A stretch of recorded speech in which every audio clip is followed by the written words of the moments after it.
Michael has the floor.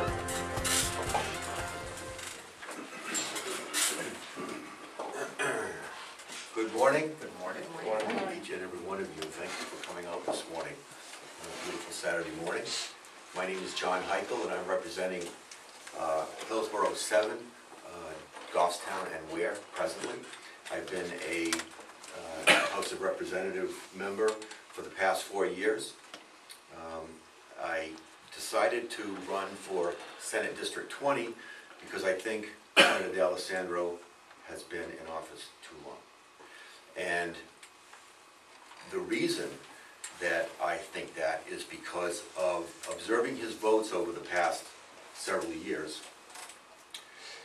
He tended to vote in ways that have cost a lot of us a lot of money in the form of increased taxes, and a lot of our freedoms in the form of more business and personal regulations. I was brought up in Central Maine. I was raised in Central Maine, educated in Central Maine, grew up in a small town, skied during the winter, played golf during the summer and baseball, and did what all kinds of kids do. As I go back to Maine and visit my family and friends, I notice how terribly overregulated all of their lives are. Maine is in the pocketbooks and the lives and the homes of their residents and their businesses, and they're paying a dear price.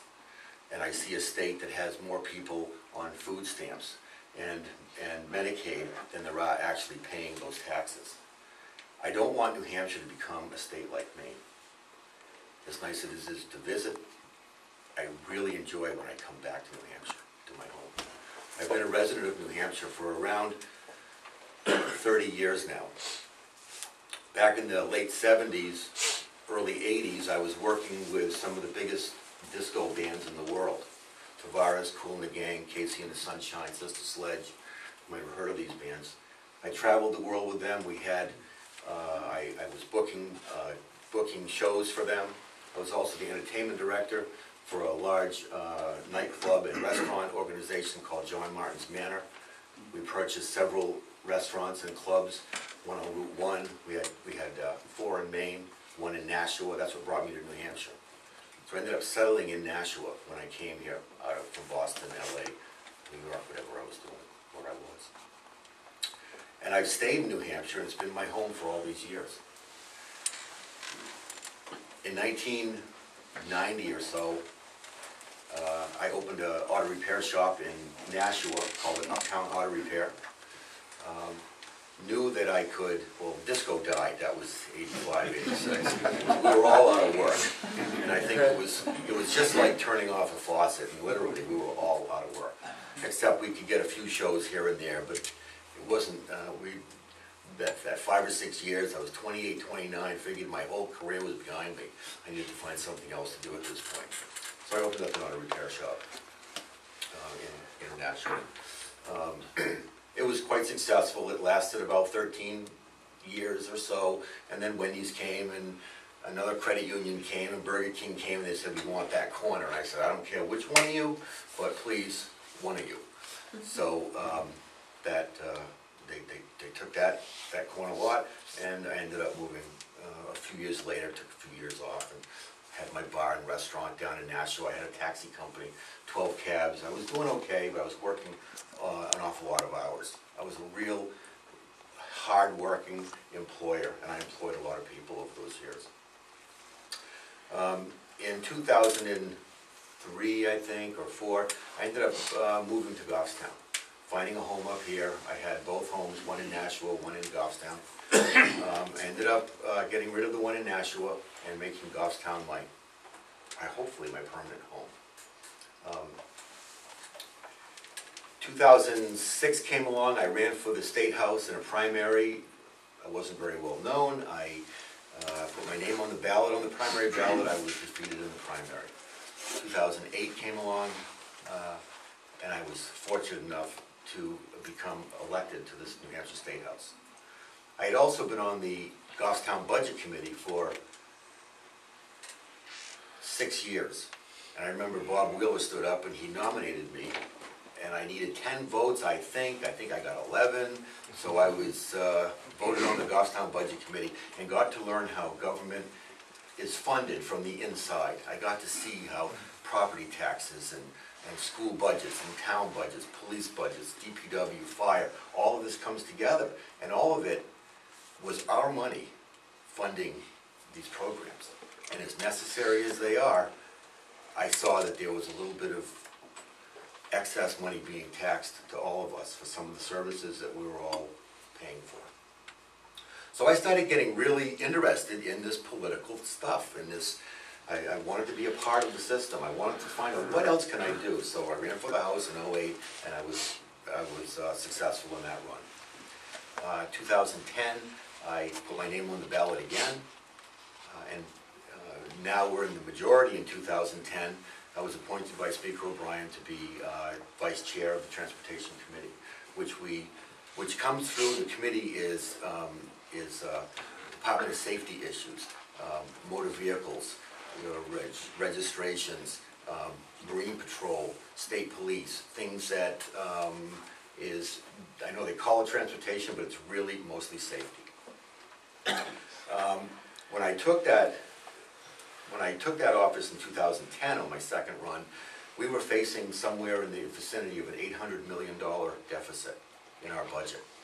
We were facing, the Democrats had put us in a position where they wanted us to have a sales and an income tax.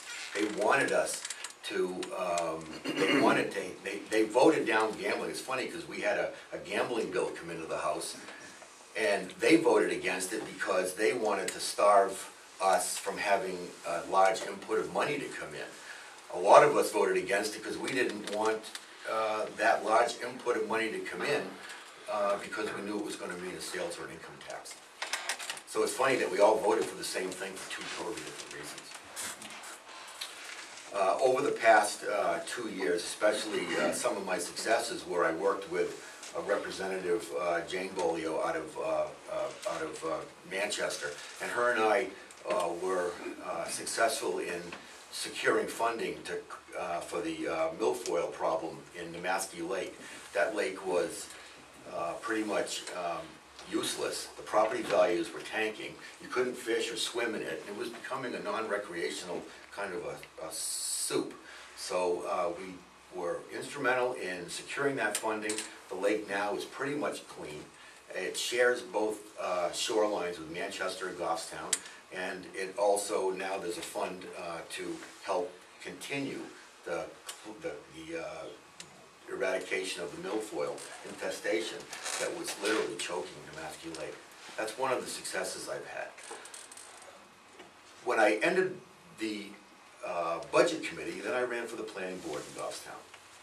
I understood how money kind of flows around, and now being elected to the planning board, being on it for 1 year now, I was voted in as vice chair of the Goffstown Planning Board. We've seen projects come through. We have now been the committee of yes rather than the committee of no, because for many years people would come to Goffstown and you'd want to add something onto your house, and you'd want to expand your driveway or do something, and no was the answer.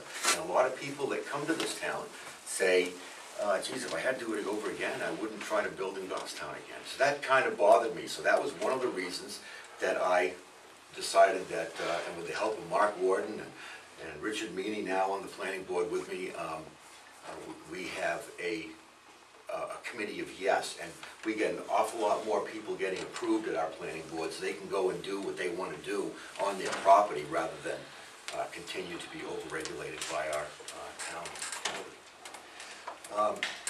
Going back to the state budget, when I came in there, we were looking at an $800 million budget. The governor actually put through a budget that would have put us about $200 million in the hole.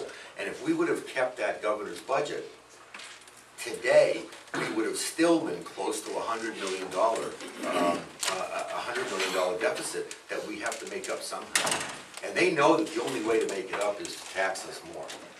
I oppose taxes. In the past 4 years, not one vote that I have made has, I have opposed tax and fee increases over the past 4 years, every time, including the telephone pole tax, which is putting a 99-cent a month charge to every one of your phone bills, and it lasts up to 25 lines. So it's over-regulating, over-taxing residences and and businesses, and it's doing it right now. I oppose that. I opposed every other tax and fee increase that was put in front of us. Matter of fact, I voted to repeal the $30 surcharges on your automobiles, for instance. I voted that was a big deal. And when you get, and they, I think it was going up to $60 or $70 for some trucks. So fleet vehicles, fleet companies were having this huge burden.